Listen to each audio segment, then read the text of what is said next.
Okay, level with me here. There's this idea that we live on a ball and it's spinning and we're traveling through space at unfathomable speeds, yet you can't measure it, you can't repeat it or observe it. At this point, it becomes a religion. What are you holding on to? Do you care what other people think? Are you just worried what your friends and family are going to say? Is it your satellites? Is it your aliens? There are no satellites in the vacuum of space. Satellites are satelloons. You're aliens. Let's say you're an outer space alien fanatic. What if I told you can have your aliens too? That they come from outer space, not upper space, but outer space. They are extraterrestrials. Terrestrial meaning terrain, meaning land. So what is it? What's stopping you? You've never seen curvature with your own eyes. You never felt the earth spinning. You've never been able to observe and measure these claims. So at this point, it becomes a religion.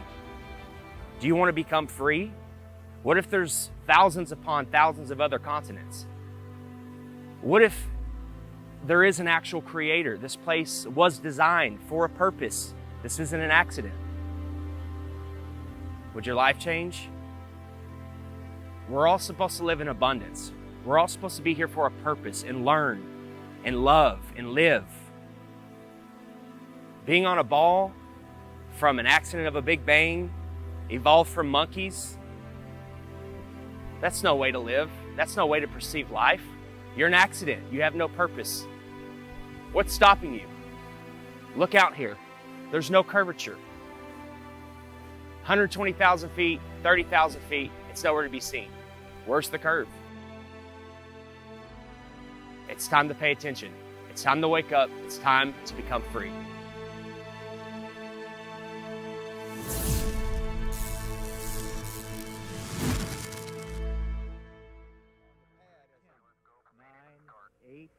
Seven, 6. We have main engine start. 4, 3, 2, 1, and liftoff. Liftoff of the 25th Space Shuttle mission, and it has cleared the tower. On January 28, 1986, CNN watched the Challenger launch live on the air with its viewers.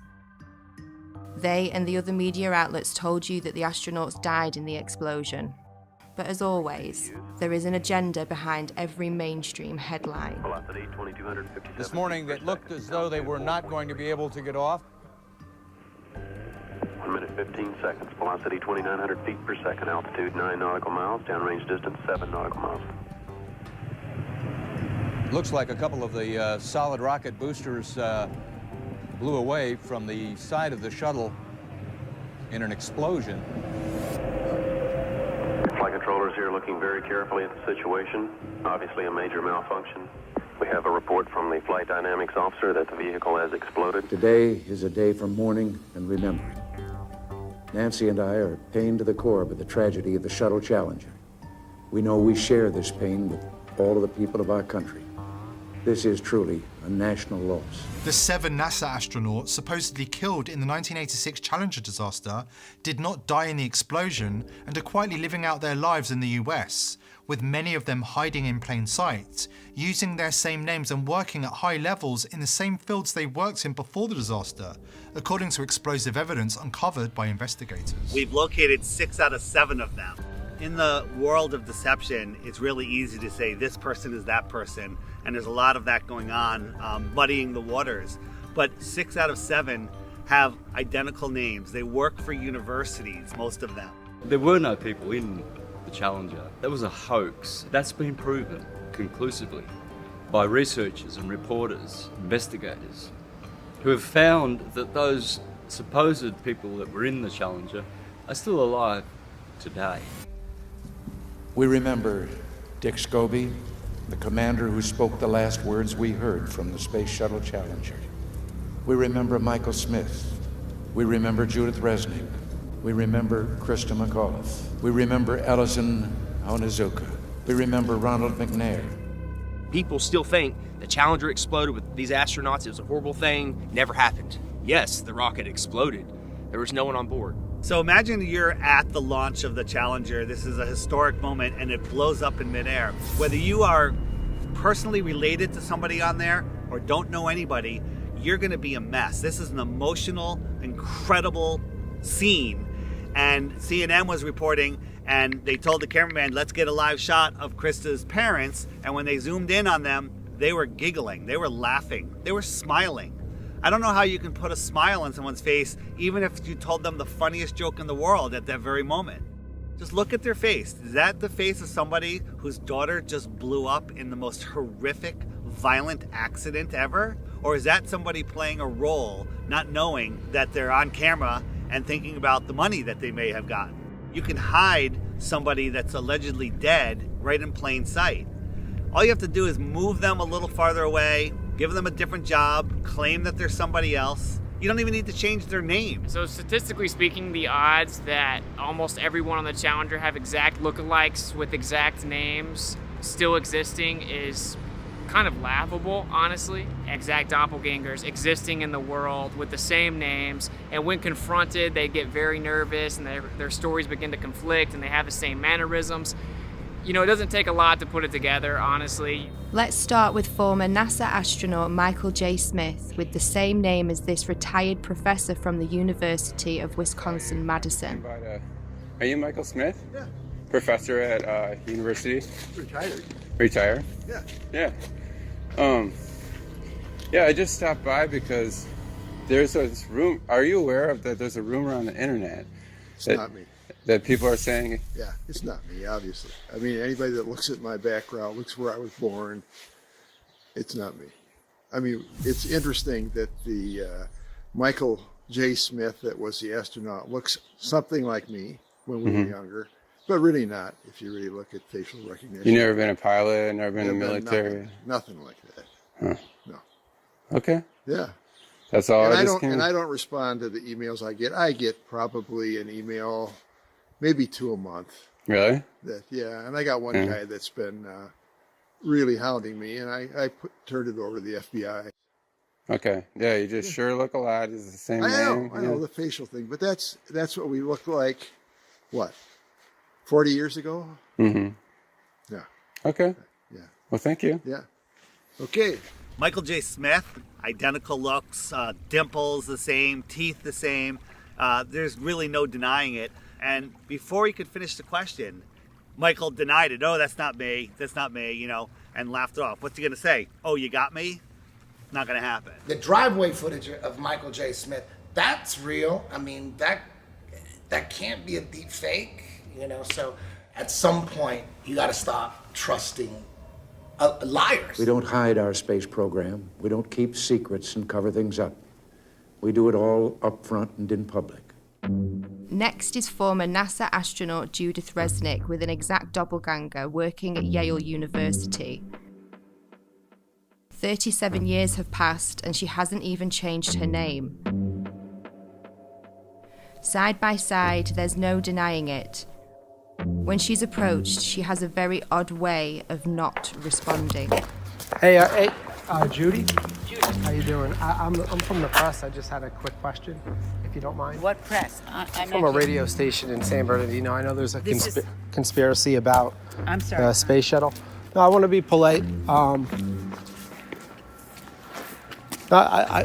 Friendly, just a question. So there's a lot of rumors about you being on that space shuttle. Obviously, you know, if you want to comment, we would really appreciate it. Kind of odd that Judith is in full panic mode when realizing the press is in her presence. She's no stranger to being in the spotlight. She even made her way into Hollywood for a quick cameo. If the choice is to allow Americans to be taken as hostages or to be executed, I'll bring my own fucking rope. Saddam backed down, and Ambassador Wilson helped thousands get safely home. When he himself came home to the United States, he was warmly greeted by our president, who took him to the Oval Office and introduced him to the War Cabinet as an American hero.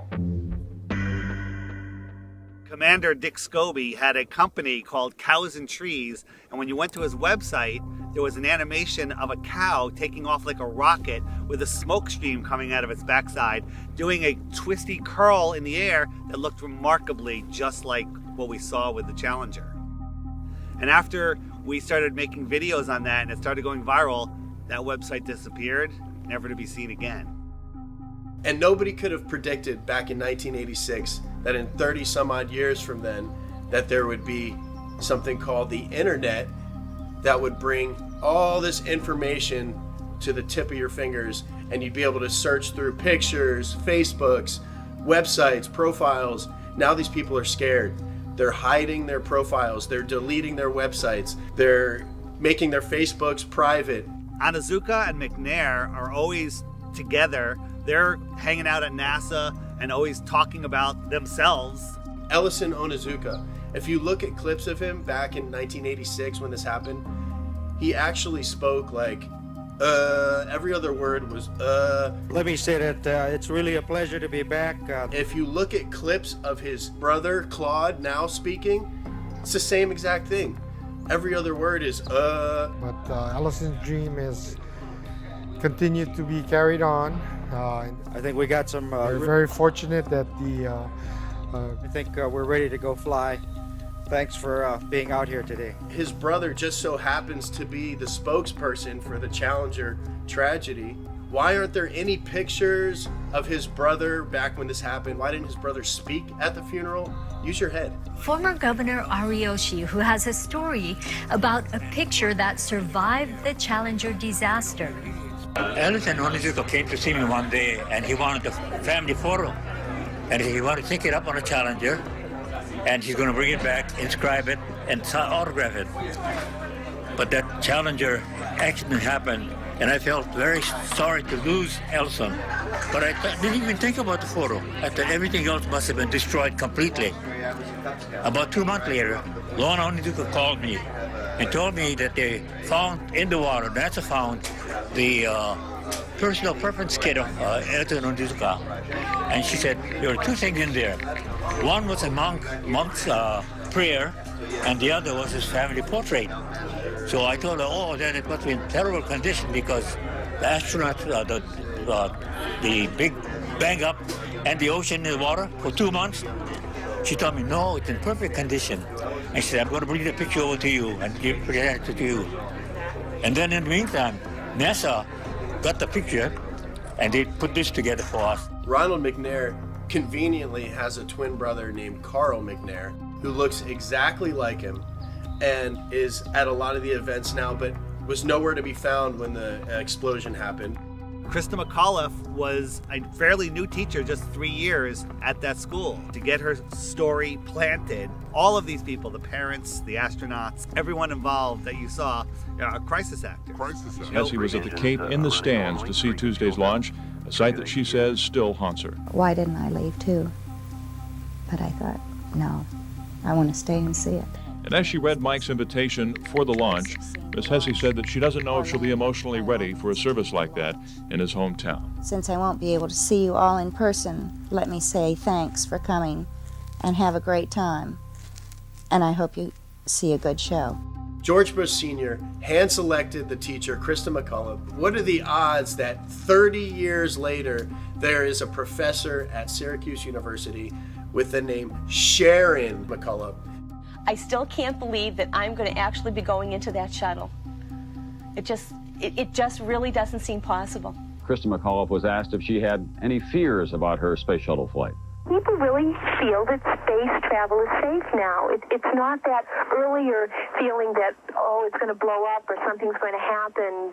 Right at this point, I feel that I'll be okay if I go up. Well, where's Jarvis? How come you haven't located him? And the answer is, he could have died of natural causes, a heart attack, a car accident, 3, 4, 5 years later, and it would never be reported. The reason they did it was a psychological operation to justify not doing manned space flights anymore and to pull on your heartstrings with an emotional cover. So if you dare question it, then you're immoral. And then when you look into it, you find out, of course, that you have all these people still existing in the world.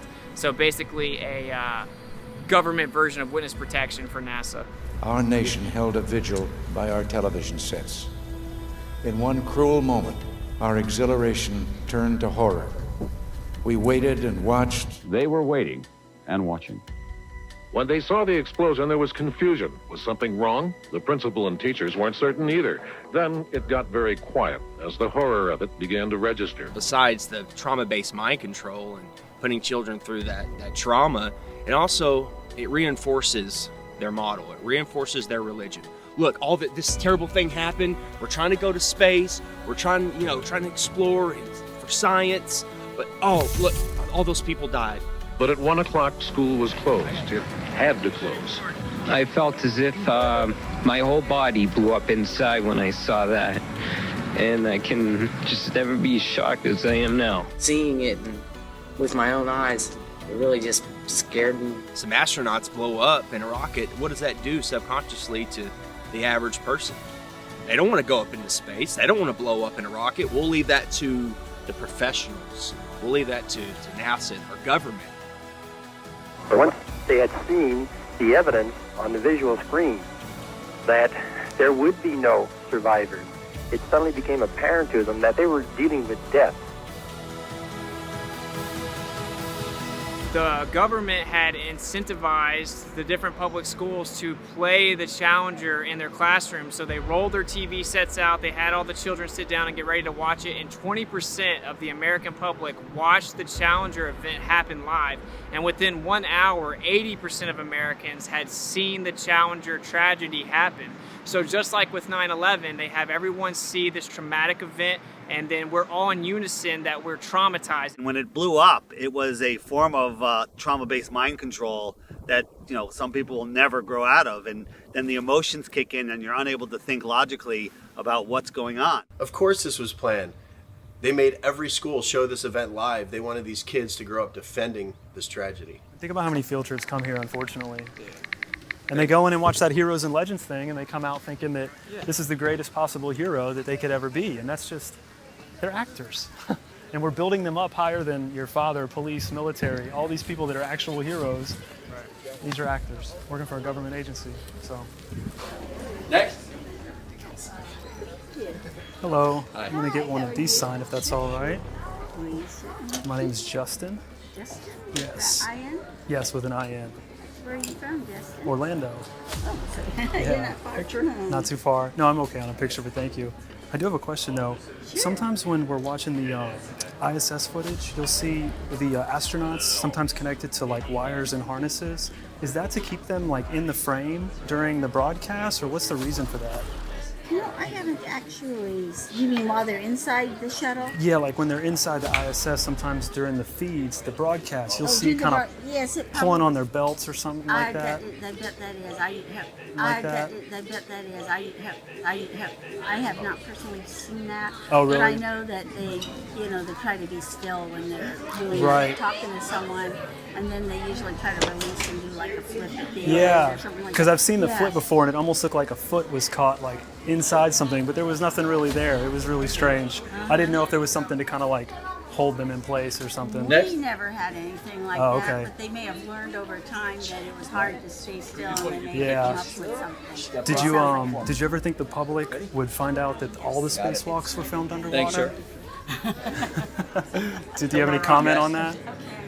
Well, we train underwater. Oh, okay, but only training? Only training. Okay.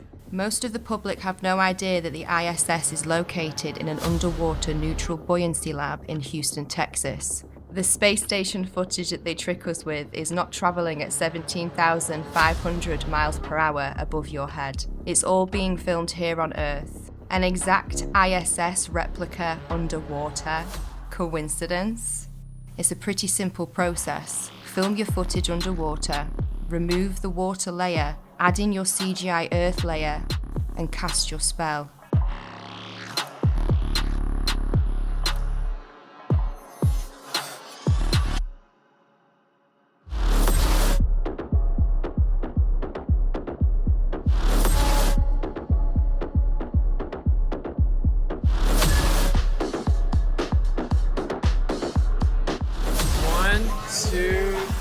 Bubbles in space. The International Space Station, that's a complete fraud. It's a complete hoax. I don't believe that all these astronauts are living up there and doing all this.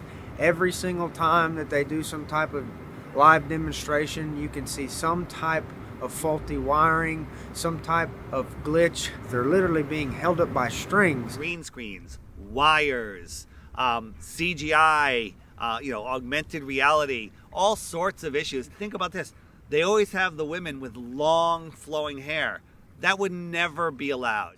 They literally spray hairspray in their hair to make it look like their hair is floating in zero gravity. The International Space Station, brought to you by the same guys who faked 6 moon missions. Yeah, I believe that. I don't know exactly how they're videotaping themselves. They could be on one of those zero-G planes and, doing it all in there. I'm not sure how they're doing it, but I don't believe it at all. It looks like a bunch of green screen fuckery. I don't believe that at all. The space station is a serious place.